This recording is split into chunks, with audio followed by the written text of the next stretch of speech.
Hi guys. Y'all sounded so amazing, by the way. Honestly, and it's early. So. Yes, it is. Can I ask you, Jemma, which is the more vocally demanding role, Elphaba or Elsa? They have different challenges. It's a good question. So with Elphaba, she sort of sits in one singing pocket. So once you've sort of figured out that vocal placement, you can sort of sit there. But there's a lot of dialogue and she's yelling a lot. And so, yeah, so I would be very, very vocally fatigued, particularly in my speaking register, because I was constantly yelling.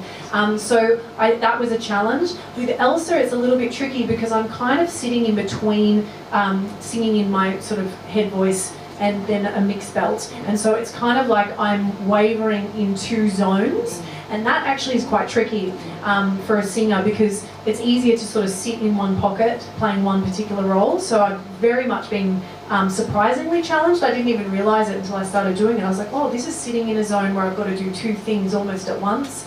So I've really worked on my voice because I didn't know if I was able to even sing it like this. And I was like, okay, I need to figure this out. So they're both actually quite difficult. But, you know, super rewarding once you figure out how to sort of work around it and get through the 8 shows a week. Also must be nice going home not green. I love not being green. Yeah, that was the hardest part for sure. You know, I could never get it off. You know, that paint off was quite tricky, right? Yeah, I could just have a shower at home like a normal person. Did anyone call you the Hulk or something? Yeah, people would point and stare. Oh. Yeah. All right, anyone from this side of the room? How are you guys doing? Very quiet this side. This is the Singapore side. Don't be shy, everyone. Oh, we got a question in front. Okay, hello. What's your name? Hi, I'm Stephanie from Manila, Philippines. Oh, Hi. hello. I have a question for Director Benjamin Osborne. What is the most challenging part of directing this? I think, you know, bringing the story to life, there are so many expectations, obviously. It is such a beloved film. And so being true to that and really navigating through people's personalities in order to tell the right story 8 times a week can be a challenge at times. Other weeks, it's so easy. Some weeks are not so easy. So I think that's a big challenge in itself. It's personalities and telling the right story every night, yeah. Thank you very much. Can I ask one more Sure. Lee? Hi. Hi. How do you inject your personal brand of Olaf that is distinct from Josh Gad? Yeah, I think we touched on this before. Like, no one's coming to see a performance of someone imitating Josh Gad being Olaf, and it's the same with Elsa, not being Idina Menzel and being Elsa. So I think that what we bring to it is that we look at the character on a page and say, right, who is this character and how can I bring him to life? Obviously staying within the parameters of how the film has been depicted and what people are coming to expect. But I don't want to be seen to be Matt Lee being Josh Gad being Olaf. You know what I mean? So I think I have to be Matt Lee being Olaf, and Josh did such a wonderful, iconic job of bringing his take to it. And so then I just sprinkle my own flavour onto it to make it feel authentic to myself. Yeah. Thank you very much. Well said. Hi. What's your name? I'm Ruth from the Philippines also. I have a question for Ben.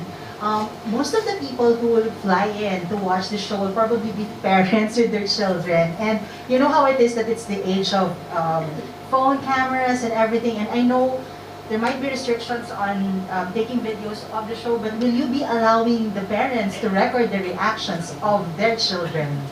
I wish we could, but you know, I think theatre is such a beautiful thing, and I think it should be enjoyed in the moment. You know, everything is so immediate these days, or we film everything and we look back on it, and we forget the actual memory of that moment in time. And so I would champion everyone just to sit in it and remember that moment and remember the time shared with their family watching this. I think it's such a beautiful show to do that. It really, really is. And there are so many lessons that can be learned within the show, watching it with all the themes that we touch on, that I would say just enjoy it. Don't film anything. Thank you. How about this side of the room? Does anyone have a question? Oh, hello.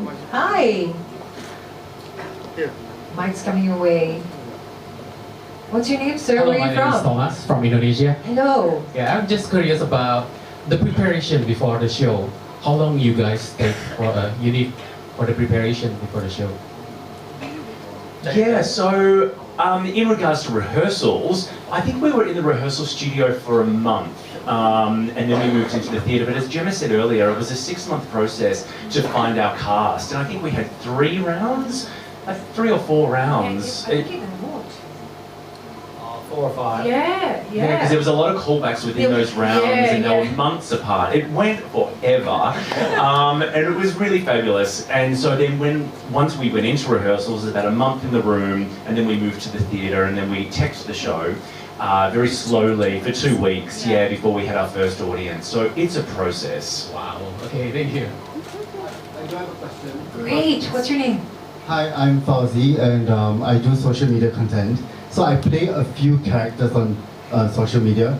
How do you break out of character, like when off your theatre shows? Yeah, so on stage and off stage? On stage and off yeah, stage. look, everyone has a different process, but for me personally, I can turn on and turn off. But I think that it takes a little bit of time. So the rehearsal period, you're probably a little bit more consumed with the character, you're thinking about her more often, and you're sort of trying to understand her. And then once some time has gone by, you know that character inside and out, and so you can be up, the lights come on, and you're her, and then I walk off stage, and I'm me. So yeah, that's kind of how it happens for me. You get consumed at the beginning, and then once you really know the character, then it's easier to turn on and turn off. What about you, Matt? Yeah, I was just going to say, in the rehearsal process, you go to sleep singing the songs. You wake up Yes, singing you the do. songs. Trying to switch them off. Like for me in rehearsals, I would be in bed going, everyone's a bit of a fixer-upper, and like, please stop. And then I wake up going, hooga, hooga, hooga. I'm like, please stop. So once that you get into the run of the show, that kind of goes away, if they're fingers crossed. But during rehearsals, like, you are immersed in it, and you sleep, breathe, eat, all of it. So I know for me, the music is just constantly going through your head. So that's a process in itself. It's still going through my head. I wake up every morning singing the songs. It's crazy. These songs are they're incredible. Yeah. They're It's so constructed, catchy. aren't Yeah, they? They're yeah. constructed so brilliantly, and the stories they tell within the songs are fantastic. So I sing them. I woke up this morning singing Monster. Oh, is that something we should know? All right. Any other questions before we wrap up? Yep. Hi, my name is Joanna. I'm from a radio station here in Singapore called Power 98. And you're going to be in Singapore for a couple of weeks, months as you're here doing the production. So are you looking forward to doing anything here in Singapore or trying any of our food like chicken rice? Of course, I'm so excited. I'm going to go to Lau Pa Sat. Yes. You know, I want to go to Gardens by the Bay. Yeah, I haven't, because when I was doing Wicked, it was being built at the time, so I didn't get to go, so I'm so excited about that. Oh, there's so many things, but definitely the food, I'm a foodie, so yeah, I'll be trying everything, chili crab, chili stingray, you know, yeah, I'm all about it. I've never been here.